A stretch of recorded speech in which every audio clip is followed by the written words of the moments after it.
నిండుతున్నది, వాళ్ళ కడుపులు నిండుతున్నాయి, కానీ కూలీల కడుపు మాత్రం నిండలేదు. ఇందిరమ్మ ఆత్మీయ భరోసా 3 ఏళ్లైనా కూడా ఇప్పటికీ అమలుకు నోచుకోని పరిస్థితి. ఆ బడ్జెట్ కో విలువ ఉండాలనా వద్దా?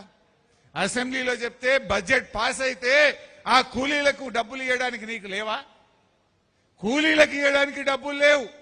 కానీ రేవంత్ రెడ్డి మొన్న ఎంసీహెచ్ఆర్డీలో 100 కోట్ల రూపాయలతో క్యాంప్ ఆఫీస్ కట్టిండు.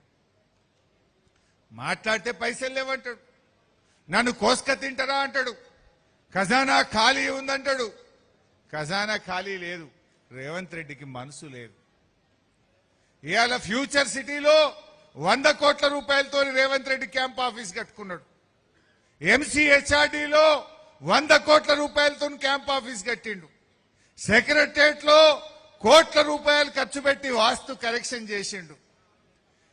పోలీసుల కోసం కేసీఆర్ గారు పోలీస్ కమాండ్ కంట్రోల్ రూమ్ కడితే అందులో ఒక క్యాంప్ ఆఫీస్ కట్టుకున్నాడు. ఎన్ని క్యాంప్ ఆఫీసులు కడతావు? క్యాంప్ ఆఫీసుల మీద 100 కోట్లు ఖర్చు పెట్టడానికి నీకు డబ్బులు ఉంటాయి. మెస్సీతో ఫుట్బాల్ ఆడడానికి 100 కోట్లు ఖర్చు పెట్టడానికి నీకు డబ్బులు ఉంటాయి. అందాల పోటీలు నిర్వహించడానికి 100 కోట్ల రూపాయలు నీకు అందుబాటులో ఉంటాయి. వేరే రాష్ట్రాల్లో ఎన్నికలు జరిగితే 100 కోట్ల మూటలు పంపడానికి నీకు డబ్బులు ఉంటాయి. పేపర్లలో ఫుల్ పేజ్ యాడ్లు, జాకెట్ యాడ్లు తెలంగాణలో, దేశంలోని అన్ని రాష్ట్రాల్లో. మొన్న కేరళలో ఎన్నికలైతే కేరళలో మన తెలంగాణ గురించి అడ్వర్టైజ్మెంట్ ఇస్తాడు. ఢిల్లీలో ఎన్నికైతే ఢిల్లీలో పోయి తెలంగాణ గురించి అడ్వర్టైజ్మెంట్ ఇస్తాడు. మహారాష్ట్రలో ఎన్నికలు వస్తే మన తెలంగాణ గురించి పోయి మహారాష్ట్రలో అడ్వర్టైజ్మెంట్లు ఇస్తాడు. 100 కోట్ల రూపాయల తెలంగాణ ప్రజలు కట్టిన పన్ను, తెలంగాణ ప్రజల సొమ్మును ఇవాళ అన్ని రాష్ట్రాల్లో ఫుల్ పేజ్ యాడ్ల పేరు మీద ఖర్చు పెడతా ఉన్నాడు. పేపర్ యాడ్లకు ఉంటాయి, పక్క రాష్ట్రాల్లో ఎన్నికలకు డబ్బు మూటాలు పంచడానికి ఉంటాయి, రాహుల్ గాంధీకి నెల నెల పన్నులు కట్టడానికి డబ్బులుంటాయి, నీ ఫుట్బాల్ షోకులకు డబ్బులుంటాయి, అందాల పోటీలకు డబ్బులుంటాయి, క్యాంప్ ఆఫీసులు కట్టుకోవడానికి డబ్బులుంటాయి, 1,00,000 కోట్లతో ఫ్యూచర్ సిటీ కట్టడానికి డబ్బులుంటాయి, 1,50,000 కోట్లతో మూసీ సుందరీకరణ చేయడానికి డబ్బులుంటాయి. మా పేద కూలీలకు సంవత్సరానికి 12,000 ఇవ్వడానికి డబ్బులుండయా? రైతు బంధు వేయడానికి డబ్బులుండయా? రైతు బీమా వేయడానికి డబ్బులుండవా? రైతులకు బోనస్ ఇవ్వడానికి డబ్బులుండయా? అవ్వా తాతలకు 4,000 పెన్షన్ ఇవ్వడానికి డబ్బులుండవా? నెల నెల 100 రోజుల్లో ఇస్తానన్న మహాలక్ష్మి కింద అక్కా చెల్లెలకు 2,500 ఇవ్వడానికి డబ్బులుండవా? అంటే డబ్బులు లేక కాదు, రేవంత్ రెడ్డికి పేదలంటే గిట్టదు. ఎందుకంటే అవ్వా తాతకు 4,000 ఇస్తే కమిషన్ రాదు కదా, అక్క చెల్లెళ్లకు నెలకు 2,500 ఇస్తే రేవంత్ రెడ్డి యనుమల బ్రదర్స్ కు కమిషన్ రాదు కదా. అందుకే ఎక్కడ కమిషన్ వస్తే అక్కడనే పైసలు ఖర్చు పెడుతున్నాడు రేవంత్ రెడ్డి. 1,00,000 కోట్ల మూసీ సుందరీకరణకు డబ్బులు పెడుతున్నావు అంటే నీ కమిషన్ల కోసం, నీ రియల్ ఎస్టేట్ వ్యాపారం కోసం పెడుతున్నావు.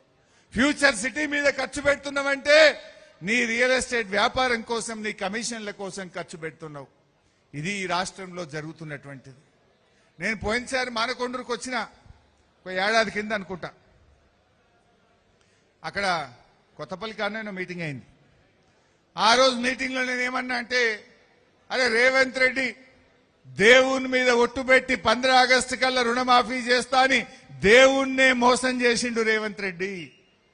100 రోజుల్లో 4,000 పెన్షన్ ఇస్తానని మోసం చేసిండు, మహాలక్ష్మి ఇస్తానని మోసం చేసిండు అని అన్ని చెప్పుకుంటా నేను ఏమన్నా, ఇప్పటి నుంచి ఈయన పేరు యనుమల రేవంత్ రెడ్డి కాదు, ఎగవేతల రేవంత్ రెడ్డి అని పిలుస్తాము అని చెప్పిన.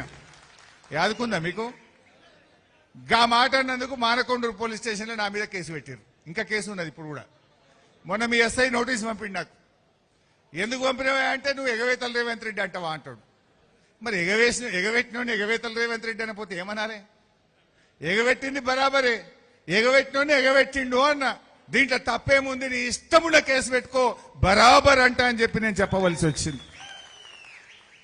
ఇలా మోసగాడు నిజంగా చెప్పాలంటే. ఇవాళ రాష్ట్రంలో రైతుల పరిస్థితి మీకు బాగా తెలుసు.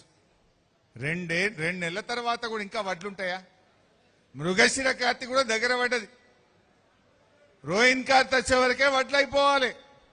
మృగశిర కార్త్ అయిపోతుంటే కూడా ఇంకా కళ్ళాలల్లా పాపం 2 నెలల నుంచి వడ్ల బస్తాల దగ్గర రైతులు పడిగాపులు కాస్తున్నారు. చెదలొస్తున్నది, కొన్ని జాగాల వడ్లకు చెదలొస్తుంది సంచులకు, అయినా వడ్లు కొనే పరిస్థితి లేదు. అసలు రైతును నిండా ముంచిండు రేవంత్ రెడ్డి. రైతు విషయంలో ఏది చూసినా మోసమే జరిగింది. రైతు బంధు ఎంత పడ్డదా ఈసారి? ఎన్ని ఎకరాలు? 2 ఎకరాలకు పడ్డది. అది జీవన్ రెడ్డి సాబ్ దగ్గరికి కేసీఆర్ గారు జగిత్యాల బయలుదేరితే 1 ఎకరం పడ్డది. అంతేనా? కేసీఆర్ దెబ్బకు ఆయనతో 1 ఎకరం పడ్డది. లేకపోతే అది కూడా పడినో పడపోవడం. ఇవాళ రైతు బంధు గురించి మీరు రైతులకు వివరించాలి కార్యకర్తలు. రేవంత్ రెడ్డి వచ్చినాక 3 రైతు బంధులు ఎగబెట్టిండు. ఒక రైతు బంధు మొత్తానికే ఎగబెట్టిండు, రూపాయి కూడా ఇయ్యలే. అంటే అది 9,000 కోట్లు. ఒక రైతు బంధు 3 ఎకరాలకు ఇచ్చిండు, మీది దిగబెట్టిండు, అది 4,000 కోట్లు. ఈ రైతు బంధు 2 ఎకరాలకు ఇచ్చిండు, 3,000 ఇచ్చిండు, 6,000 ఎగబెట్టిండు. 6 4 10, మొదటిది 9. ఎంత ఎగబెట్టిండు రైతు బంధు? 19,000 కోట్ల రైతు బంధు బాకీ పడ్డాడు. రేవంత్ రెడ్డి ఏమంటుండు? ఇప్పుడు ఇస్తా, మళ్ళా ఎలక్షన్లు అప్పుడు ఇస్తే ఎంత మర్చిపోతారు అనుకుంటుండు. మర్చిపోతారా? రేవంత్ రెడ్డి నువ్వే కదా మంత్రికి వచ్చినప్పుడు కరీంనగర్ జిల్లాలో రైతు బంధు మొత్తం ఇస్తా, 45 రోజుల్లో ఇస్తా అన్నావు యాసంగికి. ఇవాళ 75 రోజులకు వచ్చింది, ఇంతవరకు రైతు బంధు పడలే. ఇవాళ రేవంత్ రెడ్డి ఒక్కటే మనం డిమాండ్ చేయాలి. ఈ రాష్ట్రంలో రైతుల పక్షాన ఈ మానకొండ నుంచి మేము డిమాండ్ చేస్తా ఉన్నాం. నువ్వు రైతులకు బాకీ పడ్డ 19,000 కోట్ల రూపాయల రైతు బంధు వెంటనే విడుదల చేయాలని చెప్పి కూడా ఈరోజు డిమాండ్ చేస్తా ఉన్నాం. అంతేకాదు ఎరువులు, రైతు బంధు ఇంకోటి గుర్తు తెచ్చుకోండి. కేసీఆర్ ఉన్నప్పుడు ఎప్పుడైనా రైతు బంధు ఆగినాదే? కరోనా వచ్చినప్పుడు ఆగిందా? పెద్ద నోట్ల రద్దు జరిగితే ఆగిందా? ఏదన్నా ఆగింది కానీ కేసీఆర్ గారు రైతు బంధు ఆపలే. ఎరువులు ఎప్పుడన్నా కేసీఆర్ ఉన్నప్పుడు ఎరువులకు ఇబ్బంది అయిందా? ఎక్కడన్నా మనం పోలీస్ స్టేషన్లో నిలబడ్డామా? లైన్లు కట్టినామా? చెప్పులు లైన్లో పెట్టినామా?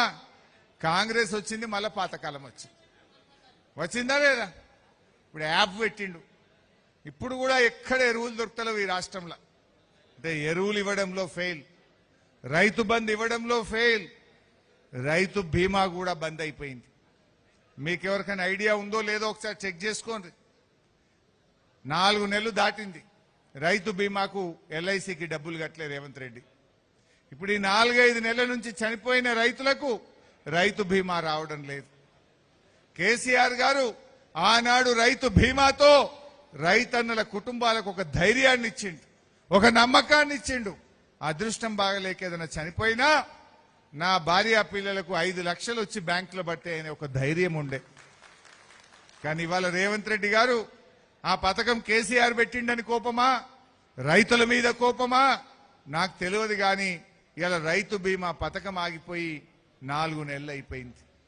బోనస్ బోగస్ అయిపోయింది. పోయిన యాసంగిలో 1,100 కోట్ల బోనస్ ఎగ్గొట్టిండ్రు.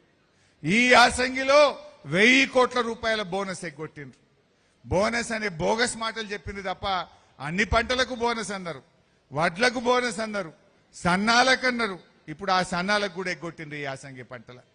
ఈ రకంగా వడ్ల విషయంలో మోసం జరిగింది. మా అన్న చెప్తుండ, అన్న కరెంట్ వస్తలేదు మున్పటి లెక్క అంటుండు. 24 గంటల కరెంట్ ఇప్పుడు 11 గంటలకు వచ్చింది. బాయిల కాడ 11-12 గంటలు కూడా వస్తలేదు.